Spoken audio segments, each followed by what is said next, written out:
ராஜான்மீகம் வாடிக்கையாளர்கள் அனைவருக்கும் வணக்கம்.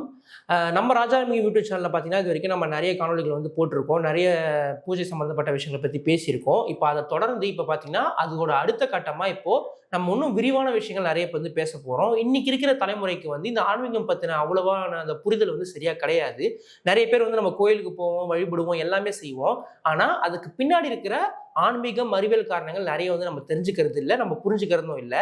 இன்னைக்கு இது எல்லாத்தையும் பற்றி தெளிவாக நம்ம தெரிஞ்சுக்கிறதுக்காக நம்ம கூட ஒருத்தர் இணைஞ்சிருக்காரு. யாருன்னு பார்த்தீங்கன்னா, கனகதுர்கை கோயில்ல பணியாற்றி கொண்டு நம்ம காஞ்சிபுரம் புரோகிதர் சங்கத்துல செயற்குழு உறுப்பினராக இருக்கக்கூடிய பிரேம்குமார் ஐயா அவர்கள். வணக்கம் ஐயா.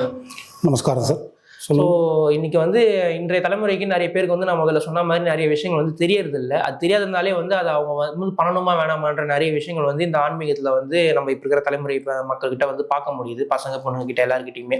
ஸோ அதை வந்து நம்ம பண்ணிட்டு இருக்கிற பாரம்பரியத்தை என்னன்றதை அவங்களுக்கு தெளிவுபடுத்தினா இந்த சிக்கல் வந்து நடக்காதுன்றது தான் இந்த காணொலியோட முக்கிய நோக்கமாக இருக்கும் கூட. ஸோ இதனால முதல்ல வந்து நம்ம எளிமையாக புரிகிற கேள்வியிலேருந்து ஆரம்பிச்சிருவோம். பூஜை செய்வது எப்படி, பூஜை நம்ம ஏன் செய்கிறோம், பூஜை என்றால் என்ன அப்படின்றத ஒரு சின்ன ஒரு தெளிவுரை கொடுத்தீங்கன்னா ரொம்ப அருமையாக இருக்கும். அனைவருக்கும் நமஸ்காரம். இன்னைக்கு இந்த மாதிரி ஒரு சந்தர்ப்பத்தில் மக்கள் உங்களை வந்து பார்க்கறது அப்படின்றது ரொம்ப சந்தோஷம். அருமையான கேள்வி கேட்டார். இப்போ இருக்கிற எல்லா யங்ஸ்டர்ஸ் எல்லாருக்குமே போயிட்டு கடவுளை வழிபடணும், வீட்டில் கடவுளை கும்பிடணும் எல்லாமே இருக்கே தவிர அது என்ன மாதிரியான ஒரு முறைகளோடு ஒரு நெறிகளோடு பண்ணணும் அப்படின்ட்டு நான் இப்போ எக்ஸ்பிளைன் பண்ணுறேன்.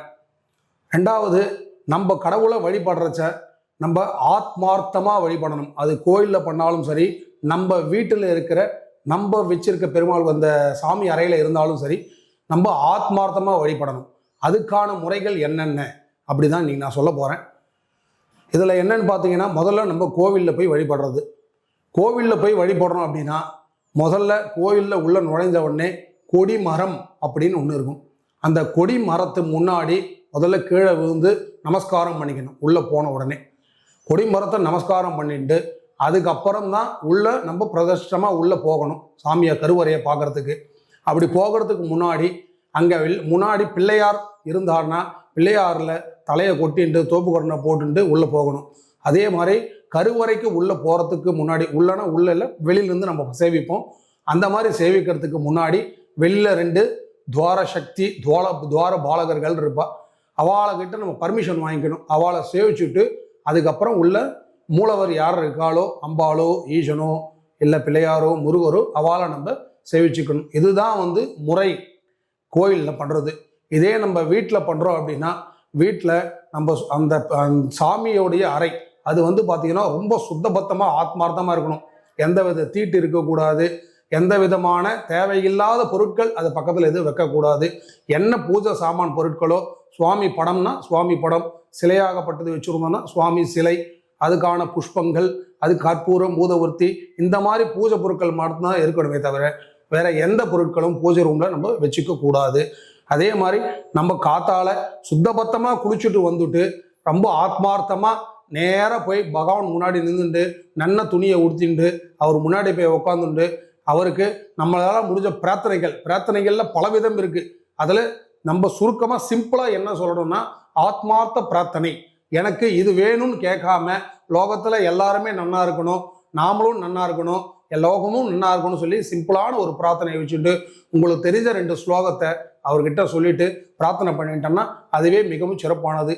கோயிலில் போயிட்டு நம்ம எந்த அளவு போயிட்டு ஒரு அம்பாளையோ ஒரு ஈசனையோ புனுகுற பிள்ளையாரையோ பெருமாளையோ நம்ம போய் சேவிக்கிறோமோ அதுக்கு ஈக்குவல் நம்ம வீடு. நம்ம வீட்டில் இருக்கிற சாமியறை சுத்தபத்தமாக இருந்தாலே அது ஒரு கோயிலுக்கு சமமானது. சாதாரணமாக படத்தை வச்சு வழிபடலாம், எல்லாருமே அதுதான் பண்ணிட்டு இருப்போம். எல்லார் வீட்லேயும் தப்பில்லை. ஒரு சிலர் வீட்டில் வந்து சிலைகள் வச்சு வழிபடுறேன்னு சொல்கிறா. சிலைகள் வைத்து தாராளமாக வழிபடலாம். அவங்களுக்கு பிடித்த சிலைகள் என்னென்ன, முருகராக இருக்கட்டும், பிள்ளையாராக இருக்கட்டும், சிவனாக இருக்கட்டும், மற்ற அம்பாள் விக்கிரமாக இருக்கட்டும், இல்லை பெருமாள் படமாக இருக்கட்டும், இல்லை தாயார் படமாக ஏதாவது லக்ஷ்மி தாயாராக இருக்கட்டும், எந்த அவளுக்கு பிடிச்ச சிலைகள் வைத்து வழிபடலாம். அதில் தவறு ஏதும் கிடையாது. அவங்களுடைய நிதிநிலைமையை பொறுத்து அது இருக்குது. ஆனால் சிலையும் ஒன்று தான், படமும் ஒன்று தான். என்ன அப்படின்னா நம்ம பார்க்க பார்வை தான் அந்த மாதிரி இருக்கே தவிர ரெண்டுமே வைத்து வழிபடலாம். சிலையும் ஒன்று தான், படமும் ஒன்று தான். அதனால் இது தப்பு கிடையாது, தாராளமாக வழிபடலாம். ஸோ இப்போ இங்கே வழிபடலாம்ன்ற வந்து நீங்கள் வந்து சொல்லிட்டீங்க. இப்போது அடுத்து என்ன ஒரு கேள்வி வருதுன்னா, இப்போ நம்ம வழிபடலாம் போது நம்ம பாரம்பரியம் நம்ம முன்னாடி இருந்த காலத்துல பாத்தீங்கன்னா இந்த பூஜை பொருட்கள் எல்லாமே வந்து தூய்மையானதா வந்து காப்பாற்றப்பட்டன, சரியா வந்து வந்தன. ஆனா இதுக்கு பின்னாடி இதுக்கு பின்னாடி ஒரு பொருளாதார இது இருக்கு, ஒரு பிசினஸ் இருக்குன்னு தெரிஞ்சதுக்கு அப்புறம் ஏகப்பட்ட பேர் வந்து இதுக்குள்ள வரணும்னு ஆசைப்படுறாங்க. அந்த பொருள் வந்து தூய்மையா இருக்குன்றதை விட இது ஒரு வியாபாரமானதுனால இதை வந்து நம்ம ஒரு வியாபார பொருளா பார்க்கணுன்றதுனால நிறைய கலப்புகள் வந்து நடக்கிறத வந்து நம்ம நிறைய வந்து பார்க்க முடியுது. இந்த மாதிரி சமயத்துல வந்து அந்த அந்த பூஜையோ நீங்க ஒரு ஏதோ கோயிலுக்கு நீங்க ஒரு அபிஷேகமோ செய்யும் போது தூய்மையான பொருட்களை பயன்படுத்துறதுக்கான முக்கியத்துவம் என்ன, அதோட மகத்துவம் என்ன? அருமையான கேள்வி. இப்போ நம்ம கடவுளுக்கு யூஸ் பண்ற அந்த பூஜை பொருட்கள் எல்லாமே தூய்மையானதா மிக கண்டிப்பா இருக்கணும். அது எதுக்காக அப்படின்னா, இப்போ ஒரு உதாரணத்துக்கு நாம் போய் ஒரு கோவில்ல அபிஷேகம் பண்றோம். அந்த மாதிரி அபிஷேகம் பண்றச்ச அந்த விக்கிரகமானது அது சுயம்புவா இருக்கலாம், இல்லை பல வருடத்திற்கு முன்னாடி அதை வந்து அங்கே பிரதிஷ்டை பண்ணியிருக்கலாம். அந்த மாதிரி பிரதிஷ்டை பண்ண அந்த சிலைகள் நல்ல வேத பாராணியத்தோட பிரதிஷ்டை பண்ணியிருப்பா. அப்படி பிரதிஷ்டை பண்ண அந்த சிலைகளை தூய்மையான பூஜை பொருட்கள், அபிஷேக சாமான்களும் சரி, சாதாரண கற்பூரமாக இருந்தாலும் சரி, தூய்மையான சாமான்கள் அது இருந்த பூஜை சாமான்கள் இருந்தால் மாத்திரம்தான் அது பண்ணால் உத்தமம். ஏன்னா அதுக்கு அந்த சிலைக்கு நம்ம வந்து பண்ற அந்த அபிஷேக வஸ்துக்கள் அது எல்லாம் கலப்படமாக இருந்ததுன்னா சிலைகள் சேதமடைய வாய்ப்புகள் அதிகம். சேதமடைகிறதுனா உடஞ்சுறதோ பின்னமாறதோ சொல்லலை. சேதமடைகிறதுனா நம்ம அபிஷேகம் பண்ணும்பொழுது அதில் பட்டு இந்த தேவையில்லாத கெமிக்கல் பொருட்கள் அதில் பட்டு அதனுடைய தூய்மை தன்மை மாறத்துக்கான வாய்ப்புகள் இருக்கு. கோயிலுக்கு எது வரும், நம்ம அங்கே வந்துட்டு சயின்டிஃபிக்காக சொல்ல போனால் பாசிட்டிவ் எனர்ஜியை நம்ம கேதர் பண்ண வரோம் கோயிலுக்கு வரச்ச. அதுக்காக அங்கே பண்ணுற அந்த பூஜை வஸ்துக்கள், அங்கே யூஸ் பண்ணுற அபிஷேக சாமான்கள் எல்லாமே நல்ல தரமாக இருந்தது அப்படின்னாக்கா உங்களுக்கு கட்டாயமாக அதனுடைய பாசிட்டிவ் எனர்ஜியோடைய அந்த வைப்ரண்ட் இன்னும் அதிகமாக கிடைக்குமே தவிர, உங்களுக்கு கெமிக்கல் கலந்து நீங்கள் பண்ணீங்கன்னா அது அந்த சிலைக்கும் சேதாரம், அதை நம்ம வந்து பிரார்த்திக்கிறோம் நமக்கும் அந்தளவு எனர்ஜி கிடைக்காது. அதனால கோவிலில் நம்ம பண்ணுற எந்த ஒரு சாமான், பூஜை பொருட்களாக சாமான்களாக இருந்தாலும் சரி, தூய்மையான சாமான்கள், தூய்மையான கற்பூரம், தூய்மையான ஊதுவர்த்தி, இயற்கையான சாமான்கள் அது நம்ம யூஸ் பண்ணினோம்னா ரொம்ப ரொம்ப உத்தமம். இவாகிட்ட இப்போ நம்ம இன்டர்வியூ எடுத்துட்டு இருக்க ராஜன் ஆன்மீக சூப்பர் மார்க்கெட், அவாகிட்ட பார்த்தீங்கன்னா நாங்கள் பர்சனலாக சொல்கிறோம். அது என்னன்னா நிறைய தூய்மையான சாமான்கள் மிக மிக அது அழகான குவாலிட்டியோடு கிடைக்கிறது. ஒரு எக்ஸாம்பிள், ஒரு கற்பூரம் கூட எடுத்துக்கோங்க, கெமிக்கல் இல்லாத ஒரு கற்பூரத்தை தான் இவா சேல் பண்ணிட்டு இருக்கா. இவா கிட்ட தான் வந்து முக்கியமான இங்கே இருக்கிற எல்லா கோயில்களுக்கும் சின்ன சின்ன பூஜை பொருட்களாக இருந்தாலும் சரி, பெரிய பெரிய பூஜை பொருட்களாக இருந்தாலும் சரி, நல்லா அழகாக குவாலிட்டியாக பண்ணித்தரா, நல்ல தூய்மையான ஒரு இயற்கையான வஸ்துவால் கொடுக்குறோம். நம்ம அந்த தூய்மை தன்மையை பற்றி நம்ம பேசுறதுல இருந்து நீங்கள் பாசிட்டிவ் எனர்ஜின்னு வந்து கோயிலில் பண்ண மூலமாக நமக்கு வந்து பாசிட்டிவ் எனர்ஜி கிடைக்குதுன்ற ஒரு விஷயம் வந்து நீங்கள் பேசியிருந்தீங்க. இப்போ அதை தொடர்ந்து ஒரு கேள்வி வந்து நமக்கு வருது. என்னன்னு பார்த்தீங்கன்னா, நம்மளோட பாரம்பரியம் படி முக்கியமாக அவங்க எதை வந்து உணர்த்துவாங்கன்னா, அதிகாலையில் காலையில் வந்து பூஜை பண்ணுறதுனால வந்து கிடைக்கிற பலன்களை பற்றி நிறைய வந்து நேரடியாக சொல்லணும்னாலுமே நம்ம நம்ம செவி வழியாக கேட்டிருப்போம். சினிமாலையுமே வந்து நிறைய வந்து அதை சொல்லியிருப்பாங்க. அது ஏன் நமக்கு அப்படி வருதுன்னா, நம்ம தொன்று தொட்டு நம்ம அதை வந்து பண்ணிட்டு இருக்கோம் அப்படின்ற ஒரு இதனால தான் நம்ம வந்து அதை பண்ணுறோம். அப்படி இருக்கும்போது அதிகாலையில் எழுந்து பூஜை செய்யறதுனால உண்டாகிற ஒரு பலன் என்ன? ஏன்னா பூஜை இப்போ நம்ம சொல்லிட்டோம், பூஜை பண்ணலான்றதுனால ஒரு பலன் கிடைக்கும். இப்போ அதை அதிகாலை பண்றதுனால என்ன வந்து ஒரு நன்மை கிடைக்குது? பூஜை அப்படின்றதுனா நம்ம வீட்டில் பண்ணுறது வேற. வீட்டில் பண்ணுறது அப்படின்னா நேரங்காலம் பார்த்து பண்ணுவோம். ராகு காலம், யமகண்டம் அதெல்லாம் பார்த்து பண்ணுறது பூஜை புனஸ்காரம். இதே கோவிலில் பார்த்தீங்கன்னா மினிமம் முக்கால பூஜை பண்ணுவா. கார்த்தால பூஜை, மத்தியமா பூஜை, சாயரட்ச பூஜை, 3 பூஜை கட்டாயமாக கோவிலில் பண்ணுவா. இது எதுக்காக அப்படின்னா 3 வேளையும் பண்ணலாம். அதிகாலை பூஜை எதுக்கு பண்ணுறோம் அப்படின்னா, அந்த அதிகாலை வேளையில் நமக்கு தேவர்கள் வந்து, அதாவது 6 மணிக்கு முன்னாடி, வெடிகாலம் 3 மணிக்கு மேலே, கார்த்தால 6 மணிக்கு முன்னாடி தேவர்கள் வந்து நம்ம லோகத்தில், நம்ம வானத்தில் இறங்கி அவா வந்து பிரயாணம் பண்ணுறத ஒரு ஐதீகம் இருக்குது. அதனால தான் அது பேர் வந்து பிரம்ம முகூர்த்தம் அப்படின்னு சொல்லுவா. அதனால் நம்ம வீட்டில் பண்ணுற இந்த ஹோமங்கள் ஆகட்டும், மற்ற அதாவது கிரகப்பிரவேசம், கணபதி ஹோமம், அப்புறம் நம்ம நவகிரக ஹோமம், லக்ஷ்மி ஹோமம், இது மாதிரி நிறைய ஹோமம், சுதர்சன ஹோமம் எல்லாமே வந்து பார்த்தீங்கன்னா அதிகபட்சம் 6 மணிக்கு முன்னாடி பண்ணால் மிகச்சிறப்பு. இல்லையேல் 6 to 7:30 அப்படின்னு ஒரு டைம் இருக்கு, அதுலேயும் பண்ணலாம். இந்த பிரம்ம முகூர்த்தத்தில் பண்ணா அப்படின்னா பிரம்மனே வந்து நேரில் நம்மளை வாழ்த்தின மாதிரி நமக்கு ஒரு ஐதீகம் இருக்கு. அதனால தான் அதிகாலை வேளையில் நம்ம வீட்டில் பூஜை பண்ணுறோம். இப்போ நம்ம வந்து பூஜை செய்யறதுனால வர நன்மை, நீங்க வந்து அழகா இப்போ அதிகாலையில செய்றதுக்கான நன்மைய வந்து நீங்க கூறிட்டீங்க. இப்போ அடுத்த ஒரு கேள்வி என்ன வருதுன்னு பார்த்தீங்கன்னா, இப்போ எனக்கு அப்புறம் வர தலைமுறைக்கும் சரி, எங்கள்லயுமே வந்து நெறைய பேருக்கு வந்து பூஜை செய்யணும் அப்படின்றத நாங்க வந்து வீட்ல கண்ணால வந்து அம்மா செஞ்சு நம்ம பார்த்துருப்போம். கோயில்ல செஞ்சு பார்த்துருப்போம். ஆனா, அதோட வழிமுறைகள், அதோட ப்ராசஸ் என்னன்றது வந்து எங்களுக்கு வந்து தெரியாது. இப்ப இதுலருந்து இது பண்ணணும், இதுலருந்து அது வரணும். அந்தந்த ஸ்டெப் பை ஸ்டெப்பா வந்து இப்படிதான் பண்ணணும்ன்ற ஒரு இது இருக்கும். ஆனா, எங்களுக்கு அவ்வளவா அந்த விவரங்கள் வந்து தெரியாது. ஸோ இப்ப இருக்கிற தலைமுறைக்கும், வரவிருக்கிற தலைமுறைக்கும் அது அழகா புரியிற மாரி நீங்க வந்து சிம்பிளா சொல்றதா இருந்தா, அது எப்படி சொல்லுவீங்க? பூஜை செய்யும் வழிமுறைகள். பூஜை செய்யும் வழிமுறைகள் அப்படின்னா, இப்போது நம்ம ஆற்றுல வந்து இன்றைக்கி ஒரு எடுத்துக்காட்டு ஒரு விநாயகர் சதுர்த்தின்னு வச்சுக்கோங்க.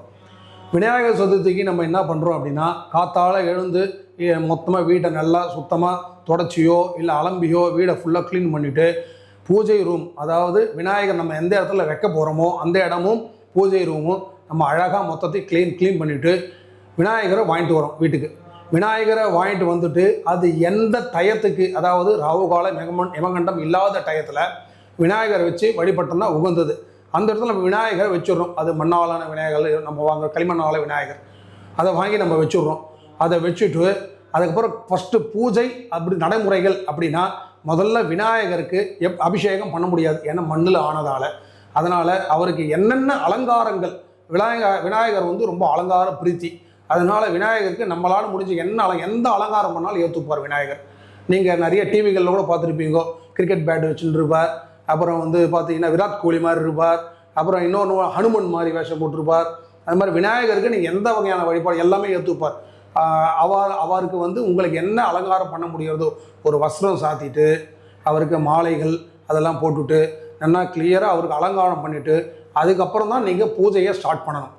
பூஜையை ஸ்டார்ட் பண்ணுறதுக்கு முன்னாடி உங்களுடைய 2 கைகளையும் முதல்ல ஜலத்தால் சுத்தம் பண்ணிக்கோங்க.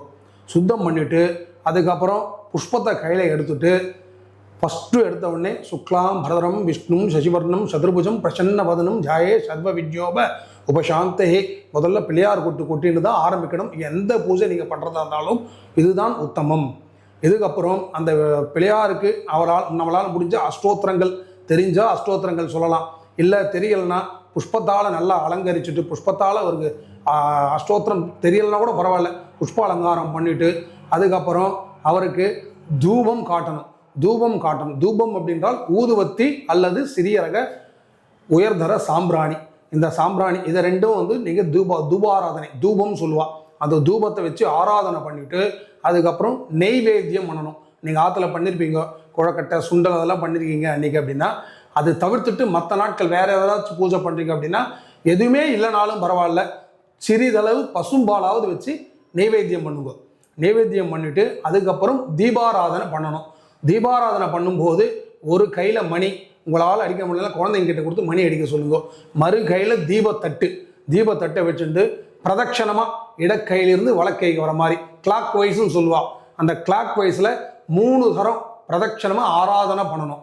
ஆராதனை பண்ணிவிட்டு லாஸ்ட்டு வந்து நிறுத்தரிச்ச அவருடைய முகத்துக்கு கீழ்ப்பக்கம் தாடை பக்கத்தில் கொண்டு வந்து அந்த தீபாராதனை தட்டை காமிச்சாதான் அந்த சுடர், அந்த தீப ஒளியில் அந்த உள்ள பின்னாடி இருக்கிற அந்த பிள்ளையாராகிட்ட சரி மற்ற எந்த தேவதையாக இருந்தாலும் அது பரவாயில்ல, அவளுடைய முகம் வந்து அந்த தீபச்சுடரில் நமக்கு பார்க்கும்பொழுது அலாதியான ஒரு பாசிட்டிவ் எனர்ஜி. சயின்டிஃபிக்காக சொல்ல போனோம்னா, 2வது நம்ம மனசுல இருக்கிற இன்னல்கள் நீங்கி அந்த தீபம் எப்படி சுடர் விட்டு எரியறதோ நம்ம மனதும் பொலிவுற சுடர் விட்டு எரியும் அப்படின்றது ஒரு ஐதீகம். இதுதான் பூஜை பண்ணுற ஒரு வழிமுறை. ரொம்ப அருமையாக சொல்லியிருந்தீங்க ஐயா. இப்போ வந்து நம்ம ஏற்கனவே வந்து படங்கள் வைத்து வழிபடலாம், சிலைகள் வைத்தும் வழிபடலாம் அப்படின்றது வந்து நம்ம வந்து பார்த்தோம். இப்போ பூஜை எப்படி பண்ணணுன்றதையும் நீங்கள் சரியாக சொல்லிட்டீங்க. இப்போ இன்னொரு சின்ன சந்தேகம் என்ன வருதுன்னா, இப்போ வந்து நம்ம சிலைகள் வைத்து வழிபடலாம் அப்படின்னு நம்ம வந்து முடிவு பண்ணிட்டோம். இப்போ நம்ம வந்து சின்ன சிலையாக வாங்கி வச்சு நம்ம பண்ணுறோம். ஆனால் இப்போ இதற்கு வந்து ஒரு அளவு முறை வந்து இருக்கா வீட்டிலன்னா? இப்போ நம்ம சிலை வாங்கி வைக்கிறோம்னா இந்த அடி வைக்கலாம், இல்லை இத்தனை இதுதான் நம்ம வந்து அங்குலம் தான் நம்ம வாங்கி வைக்கணும்னு ஏதாவது ஒரு குறிப்பிட்ட எண் வந்து இருக்கா? இது குறிப்பிட்ட எண் சிலையோட அடி அளவு அப்படின்றத முழு பாகமான சிலை எடுத்துக்க கூடாது. அதாவது 1 அடி 2 அடி 3 அடி இந்த மாதிரி இல்லாமல் 1.5 அடி 2.5 அடி 3 அடி அப்படின்ட்டு முழுமை பெறாத அடியை தான் நம்ம சிலைகளாக வாங்கணும். அதாவது நம்மளுடைய அந்த பூஜை அறையில் இவ்வளோ அதிகபட்ச சிலைகள் வேணும், இவ்வளோ குறைஞ்சபட்ச சிலைகள் அப்படின்றது கணக்கு எதுவும் கிடையாது. யாருமே அதிகபட்ச அடிகள் சிலையை வச்சு பூஜை பண்ண மாட்டா. அதிகபட்சம் எனக்கு தெரிஞ்சு 3.5 அடி, இல்லையால் போனால் அதிகபட்சம் 4.5 அடி. இந்த அடி சிலைகள் இருந்தாலே போதுமானது.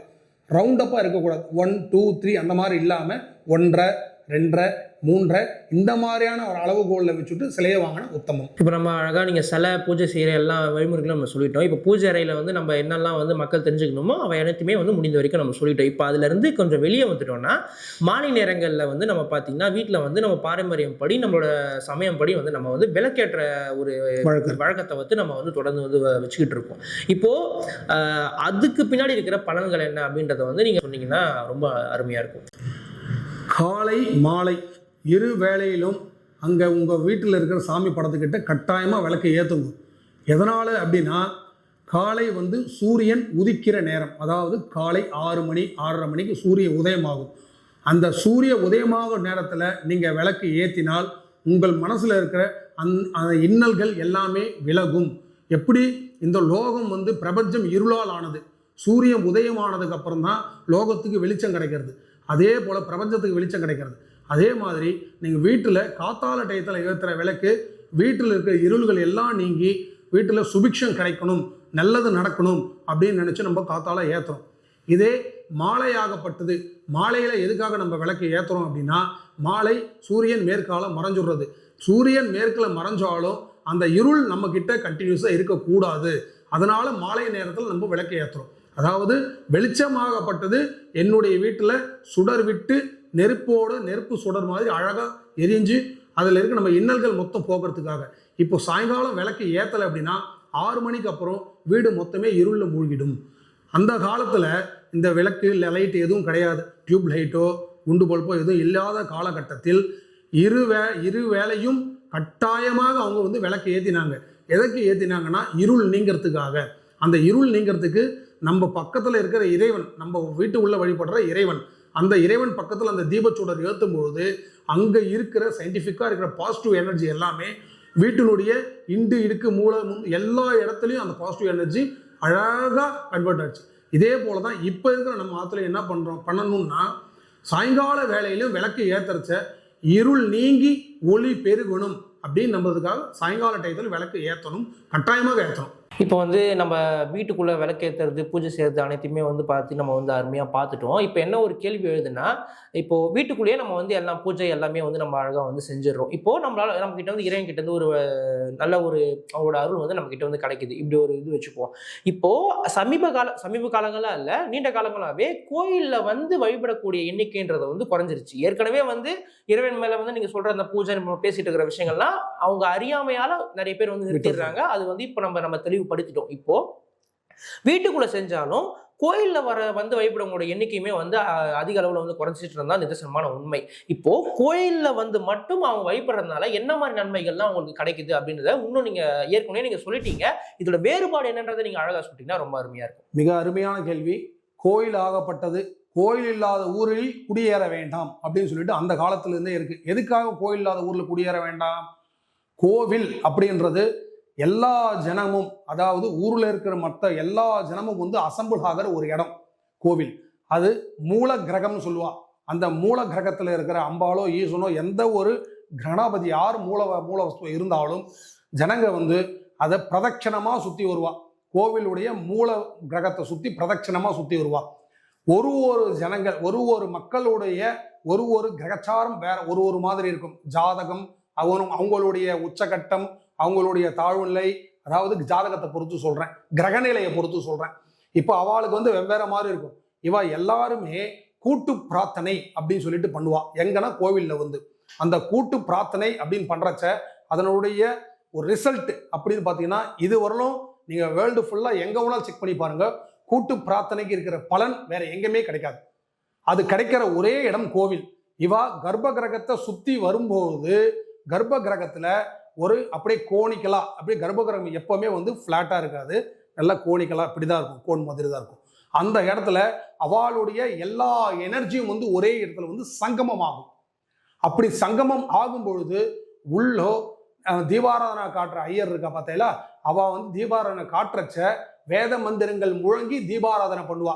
அந்த மாதிரி பண்ணும்பொழுது கோவிலில் அந்த பாசிட்டிவ் எனர்ஜி அப்படின்றது முழுதாக அப்படியே மூல கிரகம் மேலே அப்படியே ஃபுல்லாக வந்து குவியும். அப்படி குவியும் போது தீபாராதனை காட்டுற அந்த சுடர் மூலியமா அந்த பாசிட்டிவ் எனர்ஜி உள்ள நம்ம நின்று ஆராதனை பண்ணும்போது நம்ம அம்பாளை வந்து சேவிக்கிறோம் இல்லையா, அந்த மாதிரி சேவிக்கிறச்ச அவளுக்கு எல்லா பாசிட்டிவ் எனர்ஜி அவள் உடம்பு ஆத்மா வழியாக உள்ளே போகும் அப்படின்றது சயின்டிஃபிக்காகவும் நிரூபிக்கப்பட்டிருக்கு. அதனால தான் கோவிலில் வரும்போது என்ன சொல்லுவான்னா, நகைகள் துளி போட்டுண்டு வரணும். ஏன்னா நகைகள் ஏன் துளி போட்டுன்னு வரணும்னா, தங்கத்துக்கு பார்த்தீங்கன்னா கிராஸ்பிங் பவர் அதிகம். அது மாதிரி கிராஸ்பிங் பவர் அதிகமாக இருக்கும்போது நம்ம அந்த தீபாராதனை காட்டி அதனுடைய பாசிட்டிவ் எனர்ஜி ஃபுல்லாக அந்த அம்பாள்கிட்டயோ ஈசன்கிட்டயோ அங்கே மூலஸ்தானாதிபதி யார் இருக்காளோ அவா மூலியமாக அந்த தீபாராதனை காட்டும். அந்த தீப சுடரில் அந்த வேதங்கள் வரும்போது 4 திசையில் உள்ள போட்டு வெளியில் வரும்.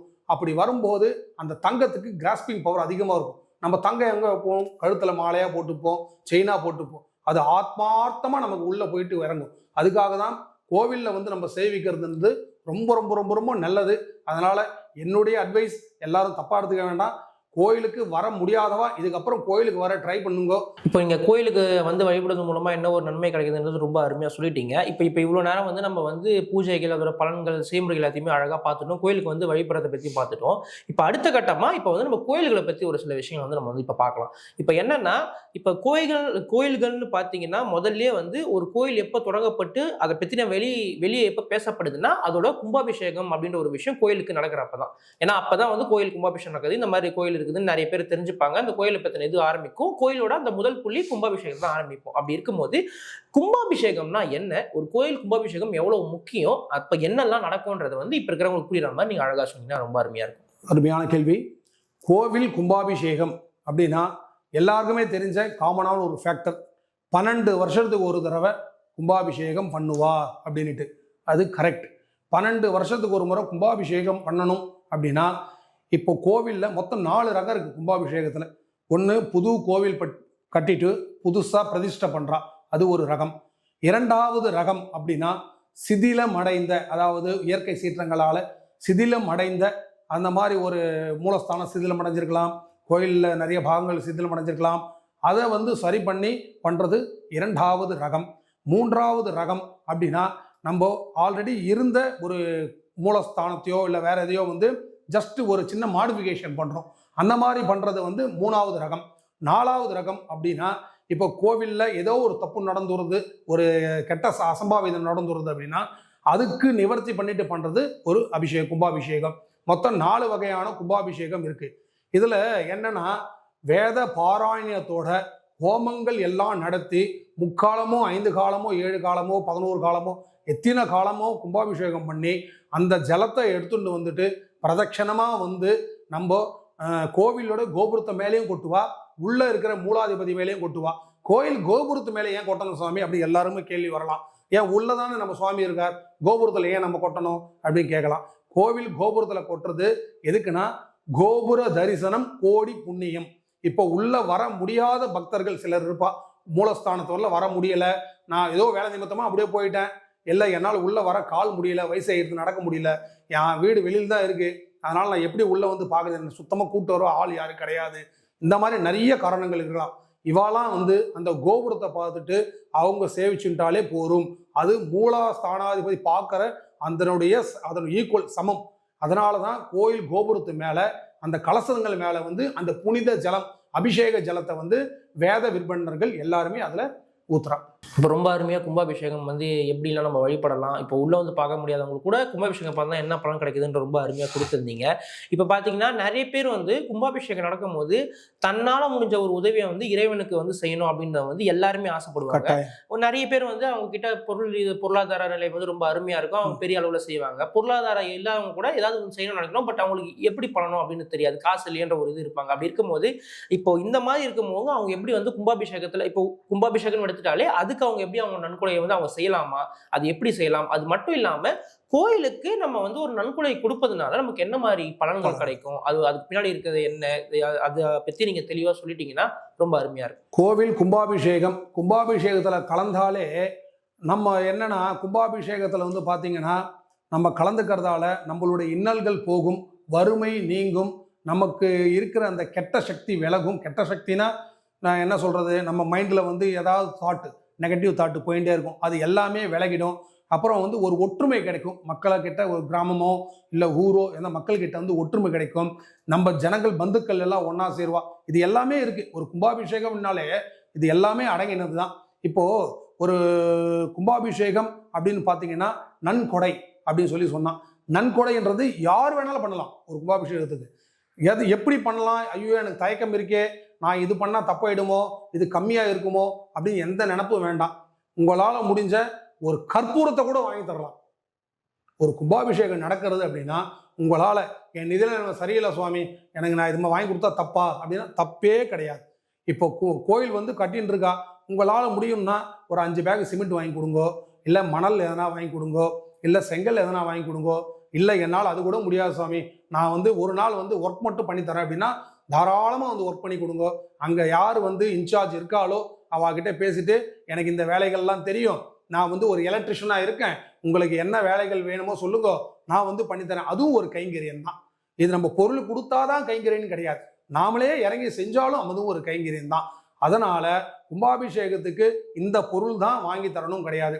இப்போ ஓம குண்டத்துல வந்து பாத்தீங்கன்னா ஓம திரவியம் நிறைய யூஸ் பண்ணுவா, திரவியம் நிறைய யூஸ் பண்ணுவா, நெற்பொரி யூஸ் பண்ணுவா, கற்பூரம், ஊதுவத்தி, புஷ்பங்கள், இது மாதிரி நிறைய யூஸ் பண்ணுவா. உங்களால என்ன முடியறதோ அதை நீங்க தாராளமா மனசுக்கு வாங்கி தரலாம். ஒரு கற்பூரம் வாங்கி தரதும் ஒண்ணுதான், மொத்த செலவு ஒரு ஆள் ஏத்துக்கிட்டாலும் ஒண்ணுதான். எல்லாமே ஆத்மார்த்தம் தான் முக்கியம். அதனால எதுவும் தயக்கப்படாதீங்க.